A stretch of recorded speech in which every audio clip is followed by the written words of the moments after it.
Hello दोस्तों। सो आज के वीडियो में हम ये देखने जा रहे हैं कि हम एप्लीकेशन कैसे रजिस्टर करते हैं एज्योर एक्टिव डायरेक्टरी में या हमारे माइक्रोसॉफ्ट इंट्रा आईडी में। ओके, सो जैसे होता क्या है कि अब सपोज कीजिए कि आपके पास एप्लीकेशंस ऑलरेडी बनी हुई हैं। ओके, और आप अब एज्योर पे माइग्रेट कर रहे हैं, तो उस केस में अगर मैं सिंपल अगर एग्जांपल पे अगर लूँ तो हो सकता है कंपनी में कोई आपके पास इस तरह से कोई एक मास्टर एप्लीकेशन हो, जैसे कि मान लिया कंपनी name.com। ओके, ये हो, और इस एप्लीकेशन के थ्रू आप क्या कर रहे हो कि आप जो है डिफरेंट डिफरेंट जो एप्लीकेशंस आपकी हैं, हो सकता है कि कोई एप्लीकेशन आपकी पेरोल की हो, ओके, उसको आप यूज़ कर रहे हो। दूसरी एप्लीकेशन हो सकता है कि आपका लीव मैनेजमेंट का हो। तीसरी एप्लीकेशन हो सकता है आपका टैक्स रिलेटेड हो। ओके, और माइट भी हो सकता है इसमें और भी हम लोग कह सकते हैं कि जस्ट लाइक कि अब एक्सपेंस का भी होता है, एक्सपेंस का। ओके, सॉरी सॉरी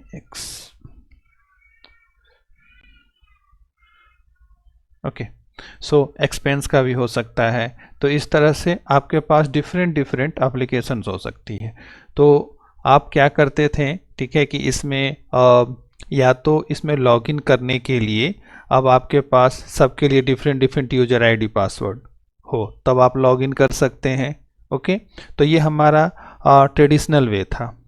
उसके बाद इसमें जो है, जो सिस्टम पे एक्टिव डायरेक्टरी इम्प्लीमेंट की गई, तो उससे क्या हुआ कि एक मास्टर एप्लीकेशन बना दिया गया, और एक मास्टर एप्लीकेशन बनाने के बाद उसमें अगर हम इन एप्लीकेशंस को सर्च करते हैं तो डायरेक्ट क्या होता है कि वहाँ पे वो लिंक क्रिएट हुए रहता है कि अगर कोई पेरोल सर्च करता है तो जो इसके पास करेंट आइडेंटिटी होती है उस आइडेंटिटी को इसको फॉरवर्ड कर देता है। ओके, तो क्या होता है कि इन एप्लीकेशंस में लॉगिन करने की ज़रूरत नहीं पड़ती है।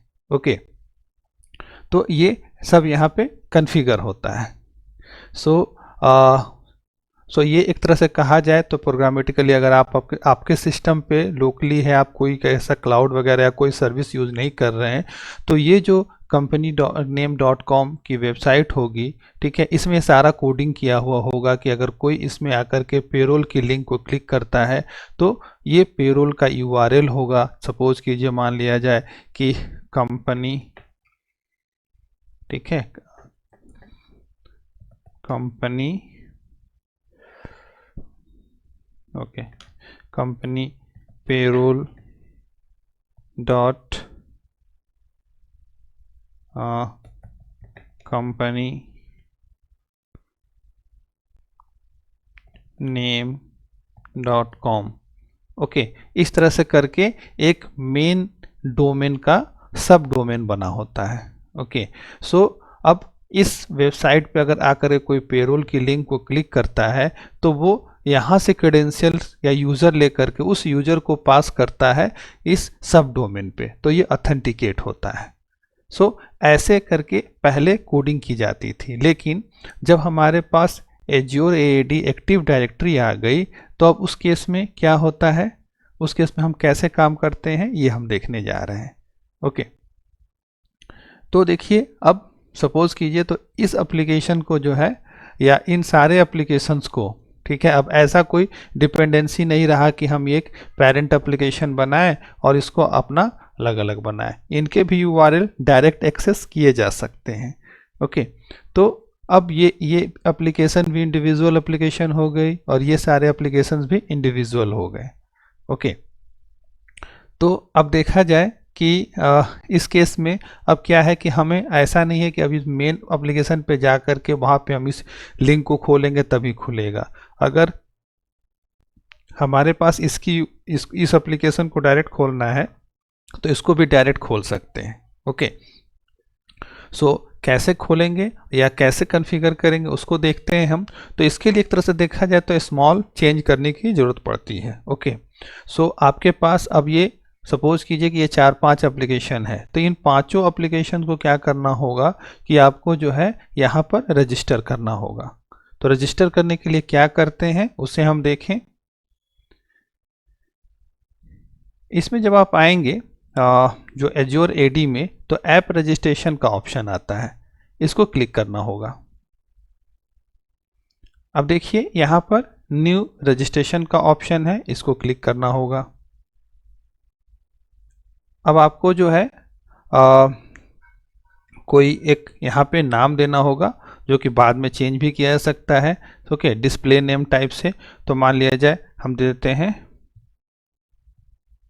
Company website. Okay, company website के नाम से हमने दे दिया।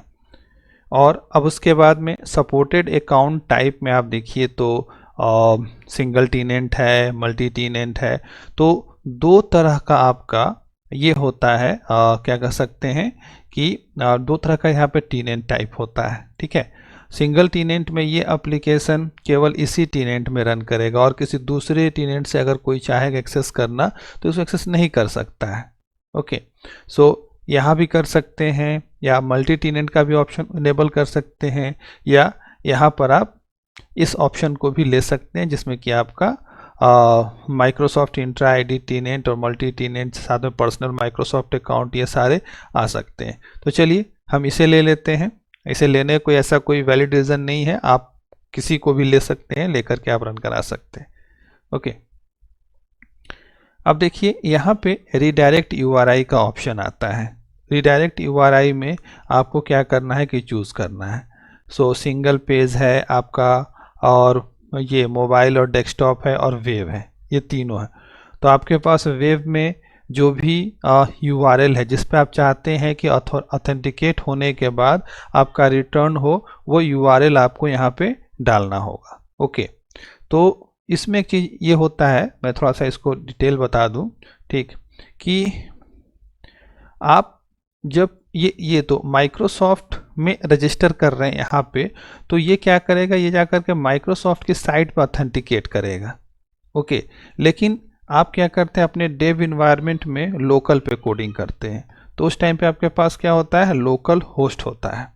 ओके, बट जब इसको आप डेव में डाल देते हैं तो डेव में इसका कोई डोमेन हो जाएगा, dev.app.com, इस तरह से हम डाल देते हैं। ओके,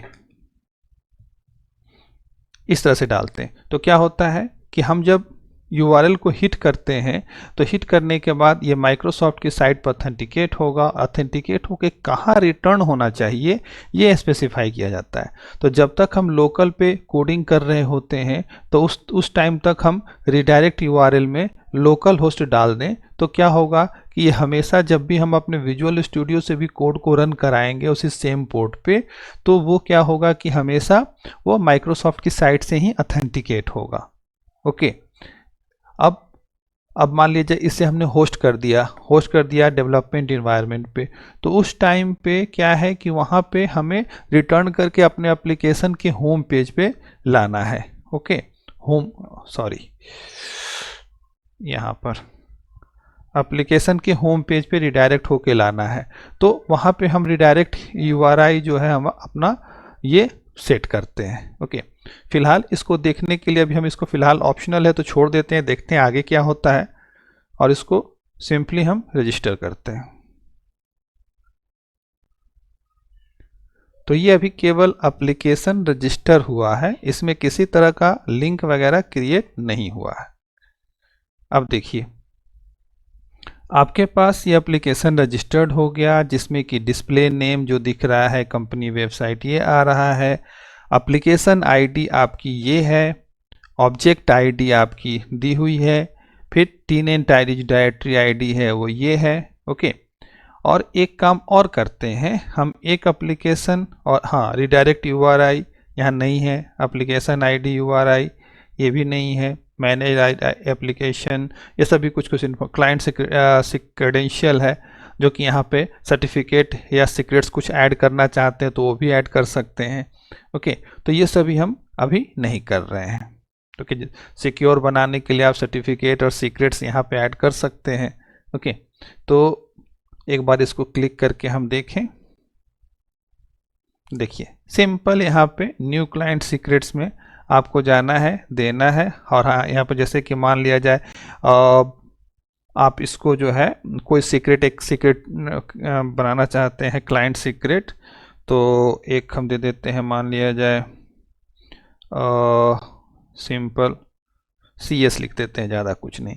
और ये कितने दिनों में एक्सपायर हो जाना चाहिए, तो हम लिखते हैं कि 90 डेज में एक्सपायर हो जाए, और इसका दिशा ऐड कर देते हैं।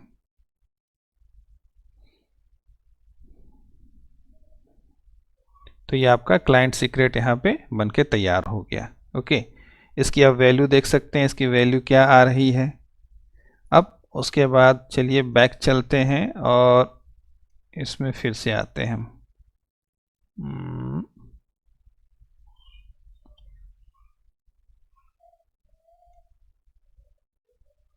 ये रहा हमारा,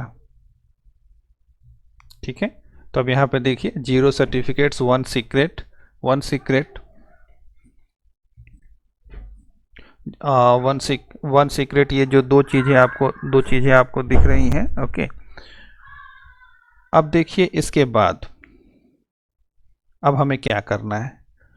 तो अब आप इसको जब स्क्रॉल डाउन करेंगे तो इसमें देखेंगे कि आपको क्विक स्टार्ट में, ओके, आपको कुछ ऑप्शंस दिखेंगे, जैसे कि अब मान लिया जाए कॉल API है, sign in users in 5 minute, configure for your app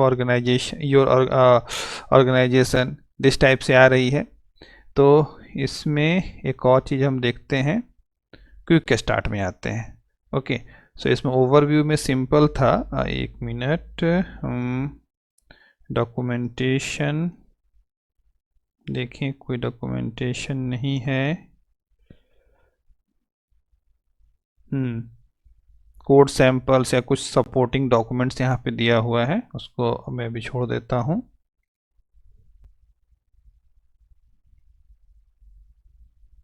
okay, सो अब इसमें आते हैं क्विक स्टार्ट पे। अब देखिए क्विक स्टार्ट में आपके पास वेब एप्लीकेशन और जिस तरह का भी आप करना चाहते हैं वो सारा यहाँ पे दिया हुआ है। ओके, सो हम स्टार्ट करते हैं वेब एप्लीकेशन को। वेब एप्लीकेशन में जो जो लैंग्वेज सपोर्ट करता है उसके लिए है, हम ASP.NET कोर को लेते हैं। अब देखिए यहाँ पे configure your application in the azure portal सबसे पहला स्टेप है। तो हमने कॉन्फ़िगर तो किया है, बट ये रिडायरेक्ट URI जो हमने सेट नहीं किया है। मैंने कहा था कि आगे चल करके ये आपको बताएगा, एक लॉग आउट URL भी है। ओके, सो ये सेट नहीं किया है। तो ये अब कहता क्या है, the authorization in point will issue request ID tokens, make this changes for me. Okay, आप इसको कह दो, कर दो ये चेंज। ओके, तो ये बता रहा है क्या क्या ऐड हो रहा है। तो ये रिडायरेक्ट URI, ये सारी चीज़ें ऐड हो रही हैं, इसको अपडेट कर दीजिए। तो ये आपके एप्लीकेशन में रिडायरेक्ट URI इसने अपडेट कर दी। ओके, तो ये पहला काम हो गया, एप्लीकेशन कॉन्फ़िगर्ड हो गया। अब देखिए यहाँ पर एक सैम्पल एप्लीकेशन दिया हुआ है जिसको कि हम डाउनलोड कर सकते हैं और उससे हम समझ सकते हैं कि हम को क्या चीज़ें ऐड करनी पड़ती हैं। ओके, उसके हेल्प से।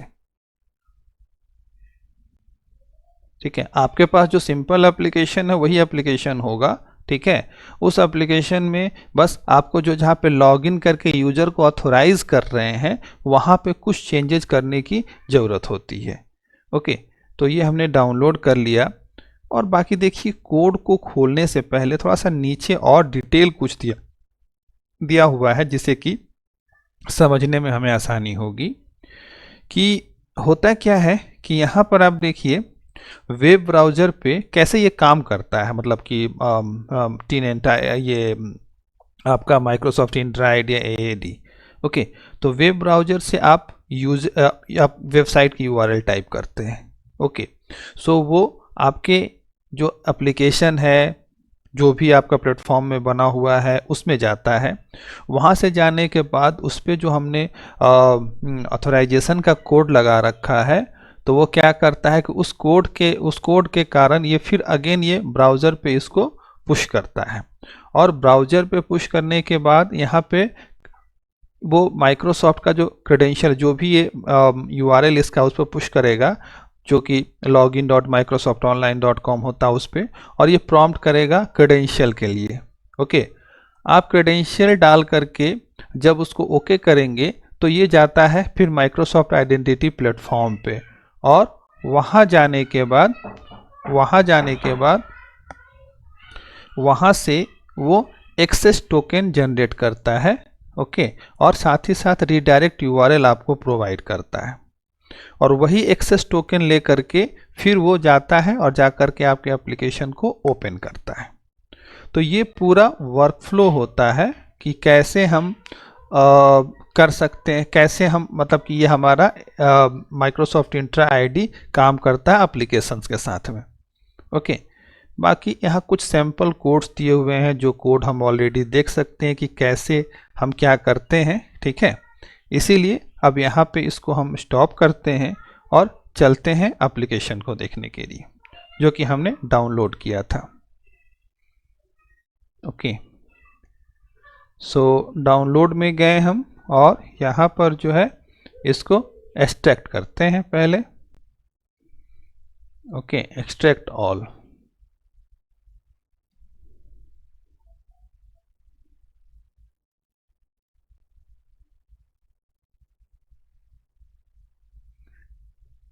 ओके, ये एक्सट्रैक्ट हो गया, इसको ओपन करते हैं। इसमें सॉल्यूशन है SLN फाइल, इसको ओपन करते हैं हम, ओपन डायरेक्टली। तो मेरा सिस्टम विजुअल स्टूडियो 2022 इंस्टॉल्ड है, सो इसमें ये ओपन होगा।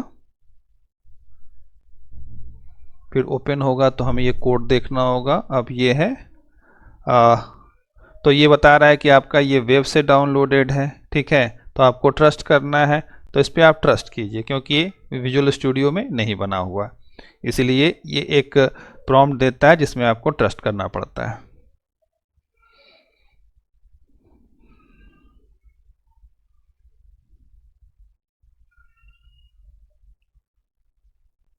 ओके, ये एप्लीकेशन आ गया। अब सॉल्यूशन में हम देखते हैं आपके पास, तो देखिए सो इसमें मेनली जो है हमें देखना है क्या, हमारा स्टार्टअप। ओके,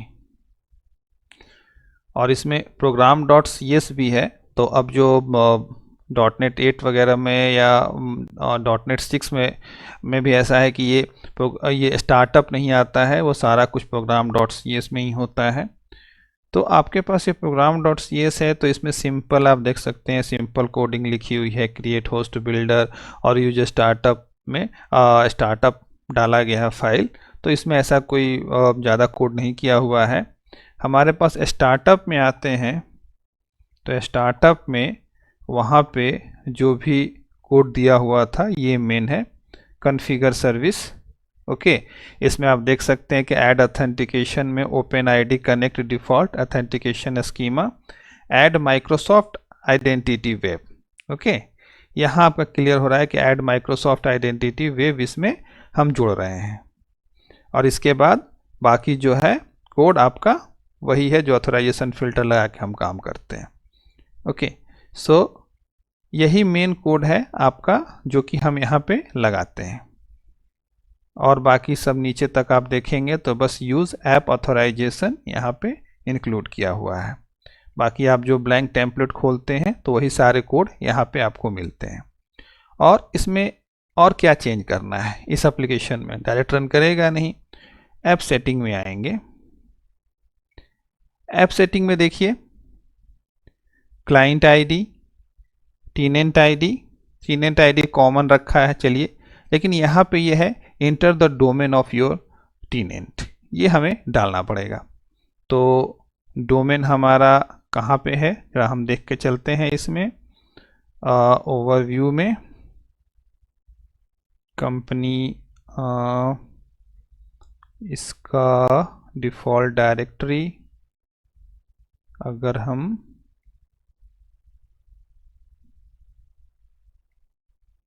इसके ओवरव्यू में जाते हैं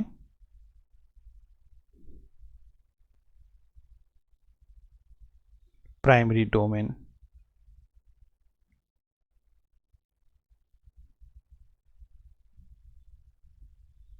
ये हमने कॉपी कर लिया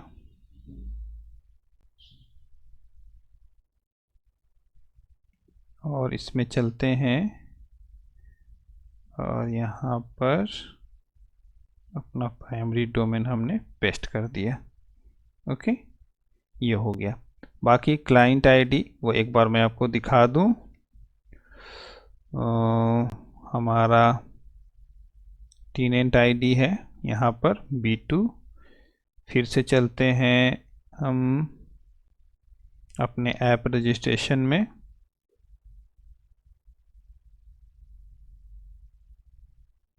ऑल एप्लीकेशंस, कंपनी वेबसाइट। ये देखिए इसमें कौन सी आईडी आई है, ये वाली client ID. Okay, application client ID, ये वाली आईडी उठ करके ऑटोमेटिक इसमें इंटीग्रेट हो गई है। ओके, तो ये आपने देखा कि इसमें एक एप्लीकेशन आईडी है, बाकी डायरेक्टरी टेनेंट आईडी बीसी करके जो 26 के नाम से है। अगर आप इसको यहाँ पर देखेंगे डिफ़ॉल्ट डायरेक्टरी में, तो डायरेक्टरी टेनेंट आईडी ये सेम टू सेम ये होता है। ओके, तो ये हमने यहाँ कॉन्फ़िगर कर दिया और बाकी ये मॉडल व्यू कंट्रोलर पे बना हुआ है MVC पे। तो इसमें सिंपल मॉडल है, कंट्रोलर है, ओके, होम कंट्रोलर, और इसका व्यू है। व्यू में आपका होम पेज है, इंडेक्स, और बाकी व्यू स्टार्ट पेज है। इसमें अगर आप चल के देखें ये सिंपल है, व्यू इंपोर्ट, ये भी सिंपल है। इंडेक्स पेज में देखते हैं, इसमें भी सिंपल है, इसमें भी ऐसा कुछ नहीं है। और बाकी हाँ, इसमें मेन, अब आप जब जाते हैं तो एक इसमें आप देखिएगा लॉगिन पार्शियल, ये जो पेज है, इस पेज में क्या होता है, यहाँ पर लिखा होता है user dot identity dot is authenticated. Okay, so ये चेक कर रहा है कि यूजर की आइडेंटिटी ऑथेंटिकेट है कि नहीं है। ऑथेंटिकेट है तो वो नाम दे रहा है, और नहीं तो फिर वो साइन इन का बटन इनेबल कर दे रहा है।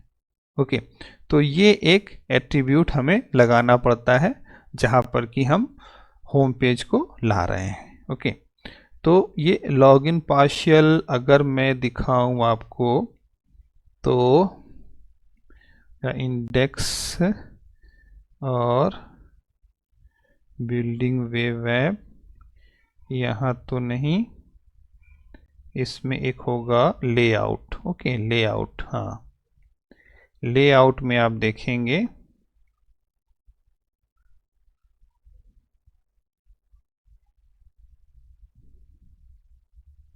इंडेक्स वेब ऐप,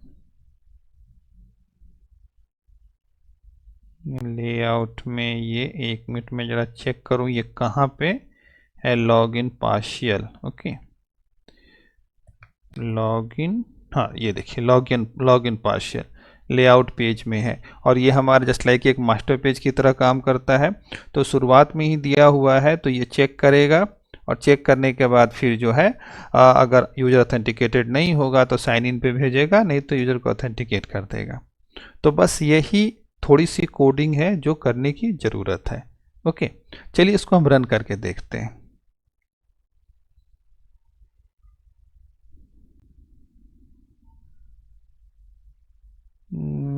एरर देखिए कौन सा एरर है,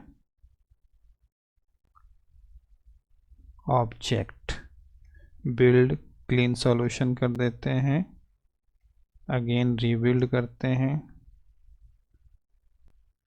not right line OBJ. Okay, तो इस तरह की एरर आएगी तो माइट भी इसमें से कुछ वल्नरेबिलिटी वाली एप्लीकेशन है, क्योंकि ये पुरानी है, इस कारण से ऐसा आ रहा है।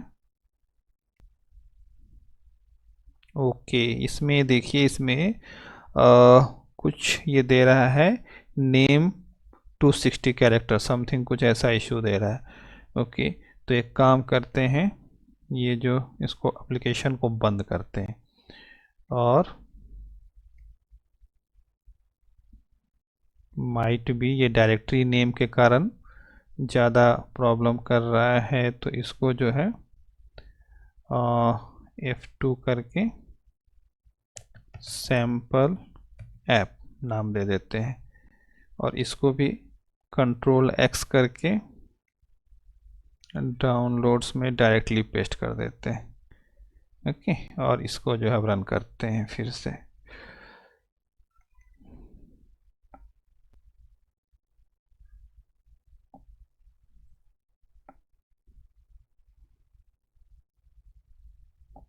अगेन इसको ट्रस्ट एंड कंटिन्यू करते हैं, और चेंजेस तो हमने कर रखे हैं इसलिए डायरेक्टली इसे रन करते हैं।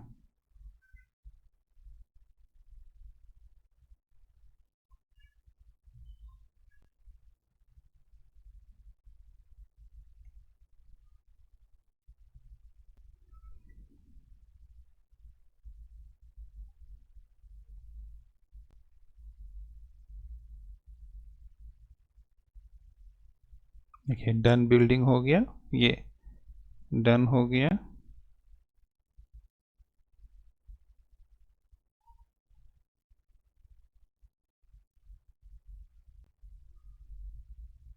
देखिए आपका रन हो रहा है, लोकल होस्ट पे गया ये, और फिर उसके बाद में login microsoft.com पे गया। ओके, तो ये आपने देखा। अब इसमें जो है इसको लॉगिन करने के लिए हम क्या करते हैं, यहाँ पे आकर के हमारा जो कंपनी वेबसाइट के बाहर आते हैं, और जो यूजर्स में हमारा यूज़र है उसको लेते हैं। इसमें जो हमारा ये है इसी यूज़र को लेते हैं, इसका कोई और यूज़र से ट्राई करके देखते हैं, क्योंकि इस यूज़र से तो ओपन हो ही जाएगा। ठीक है, इस यूज़र को लेते हैं, कॉपी किया,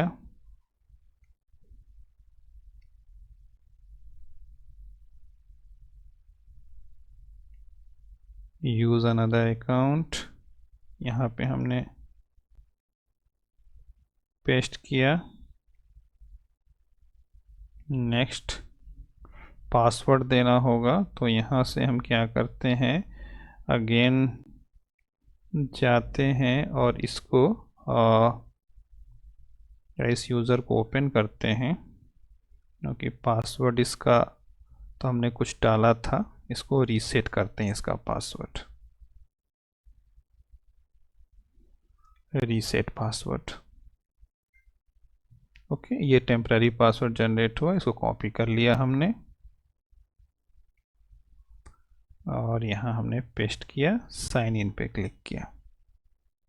अब यहाँ पे आ गया नया पासवर्ड जनरेट करने के लिए, तो